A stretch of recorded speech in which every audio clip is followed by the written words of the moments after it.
গেল ৪ বছরে বিএনপির চেয়ারপারসন খালেদা জিয়া ৪৭৯ দিন হাসপাতালে ভর্তি ছিলেন বলে জানিয়েছেন দলটির স্থায়ী কমিটির সদস্য ও খালেদা জিয়ার চিকিৎসায় গঠিত মেডিকেল বোর্ডের চিকিৎসক doctor AJM Zahid Hossain. ১২ September নয়াপল্টনে বিএনপির কেন্দ্রীয় কার্যালয়ে এক সংবাদ সম্মেলনে একথা বলেন তিনি। ১১ সেপ্টেম্বর দিবাগত রাতে খালেদা জিয়াকে হাসপাতালে ভর্তি করা হয়েছে। খালেদা জিয়ার মেডিকেল বোর্ডের এই চিকিৎসক বলেন, আপনাদের বুঝতে হবে, ম্যাডামকে আওয়ামী লীগ সরকার জেলখানায় নেওয়ার পর কারান্তরীণ করে একাকিত্বের মধ্যে রেখেছে। তাকে চিকিৎসা দেয়নি, তাকে আস্তে আস্তে সংকটাপূর্ণ অবস্থার দিকে ঠেলে দিয়েছে। এগুলো ছিল সরকারের সুনির্দিষ্ট পরিকল্পনার অংশ।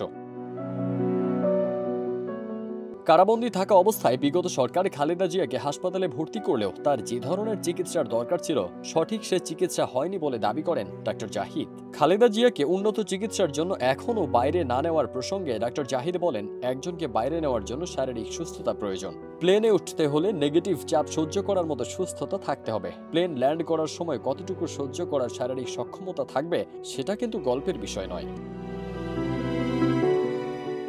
জাহিদ আরও বলেন, ম্যাডামের চিকিৎসায় গঠিত দেশি বিদেশি চিকিৎসকদের নিয়ে গঠিত মেডিকেল বোর্ড আলোচনা করছে। তারা ম্যাডামের শারীরিক অবস্থার বিষয়টি বিবেচনায় নিয়ে দ্রুততম সময় তাকে উন্নত চিকিৎসার জন্য একটি উন্নত সেন্টার নেওয়ার বিষয়টি দেখছেন। খালেদা জিয়ার এমন কিছু রোগ সৃষ্টি হয়েছে যেগুলো বাইরে উন্নত সেন্টার ছাড়া সম্ভব নয়।